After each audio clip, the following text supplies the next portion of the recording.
In this episode, we're going to talk about the notion of an argument and figure out what the word argument means in the logical context.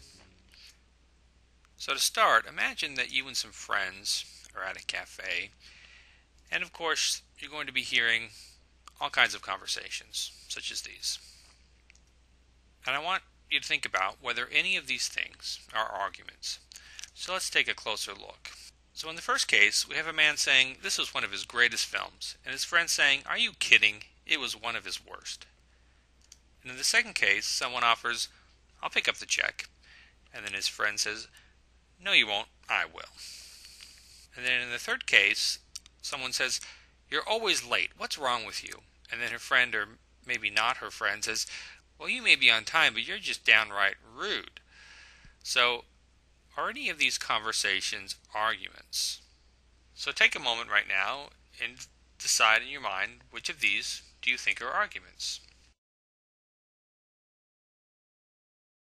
Well, no, none of them are arguments, at least not in the logical sense of that word. So in the first case, what we have is a disagreement. The two are disagreeing with one another. And in the second case, the two are basically just contradicting each other. And in the third case, they are fighting with each other.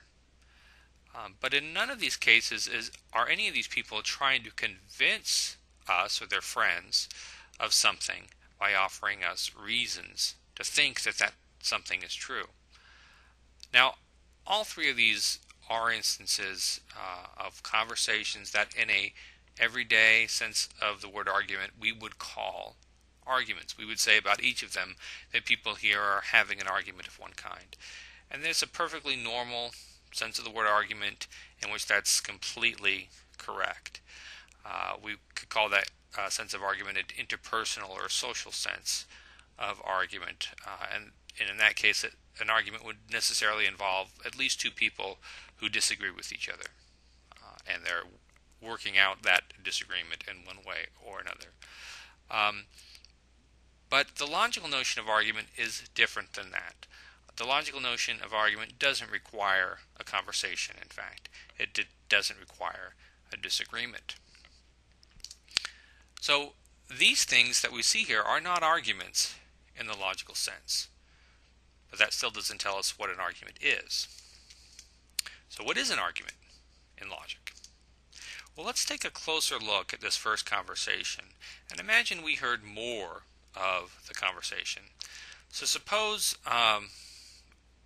that the gentleman here says, in support of his claim, he says that it's a great film because the acting is flawless, and you get completely wrapped up in the suspense and emotion of the plot, since what makes a movie great is impeccable acting and telling a great story.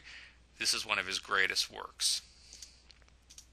So now we do have an argument, again, in the logical sense. But why is that? Well, Jeff, this guy, is trying to convince his friends that The Departed is one of Martin Scorsese's best films. In order to convince them, he says three things. It's a great film because the acting is flawless. You get completely wrapped up in the suspense and emotion of the plot. And what makes a movie great is impeccable acting and telling a great story. Jeff is trying to convince his friends that The Departed is one of Scorsese's greatest works, and he says these three things in order to try to convince him of that. So an argument in logic is a set of statements in which some of the statements are meant to establish the truth of another statement. Or another way of saying that is that an argument is a set of statements, one of which is the conclusion, and the others are premises.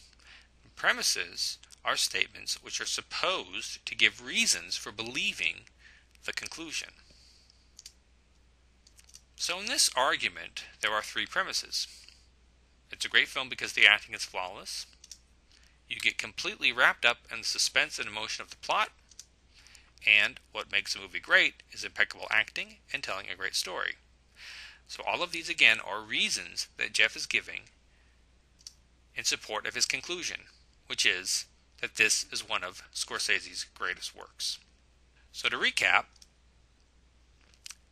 In each of these cases, as we see them here, we do not have an argument in the logical sense. There's conversation going on, there's disagreement, there's contradiction, there's even fighting. And all of those things might be called a kind of argument. An argument, as I said earlier, in the interpersonal or social sense. But they are not arguments in the sense of argument that we use in logic. However, we saw in this case that perhaps if we listen to more of the conversation, we might see a person giving reasons in support of his conclusion. So he might say, it's a great film because the acting is flawless. You get completely wrapped up in the suspense and emotion of the plot. What makes a great movie is impeccable acting and telling a great story. Therefore, this is one of Martin Scorsese's greatest works. And that, again, is an argument. We have premises that support a conclusion. So, what is an argument? An argument is a set of statements in which some of the statements are meant to establish the truth of another. Or in other words, an argument is a set of statements, one of which is the conclusion, and the others are premises. And the premises are reasons given in support of the conclusion. That is to say that the premises are supposed to convince us that the conclusion is true.